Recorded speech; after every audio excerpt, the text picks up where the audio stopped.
On commémore ce week-end les 60 ans de la sanglante répression du 17 octobre 1961. Le contexte, d'abord, une manifestation pacifique de 20 à 30 000 immigrés algériens venus d'Aubervilliers, de Nanterre, de Colombes pour exprimer leur soutien à l'indépendance de l'Algérie. Bilan officiel, 6 morts, alors que le chiffre aujourd'hui établi par les historiens serait plutôt de 120 à 200. Et pour la première fois, un président français se rend aux commémorations. Emmanuel Macron va présider une cérémonie à Colombes, juste à côté du bidonville de Nanterre, d'où étaient partis de nombreux manifestants. Bonjour Jacques Serret. Bonjour. Cette démarche de la part d'un président français, c'est une première. Emmanuel Macron compte bien reconnaître ce qui s'est passé, mais pas davantage. Oui, jusqu'à présent, jamais un chef d'État français n'avait commémoré le massacre du 17 octobre 1961.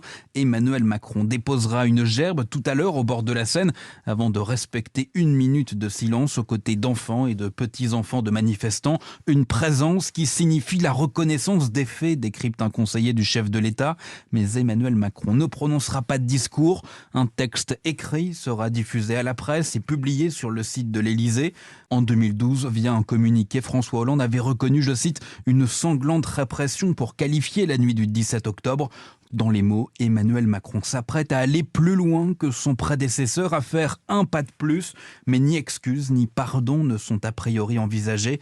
Cette commémoration sera à n'en pas douter très commentée en Algérie, alors que la relation entre nos deux pays s'est récemment refroidie. Du côté de l'Élysée, un seul message, cet événement appartient à notre mémoire nationale. Merci Jacques Serret du service politique d'Europe.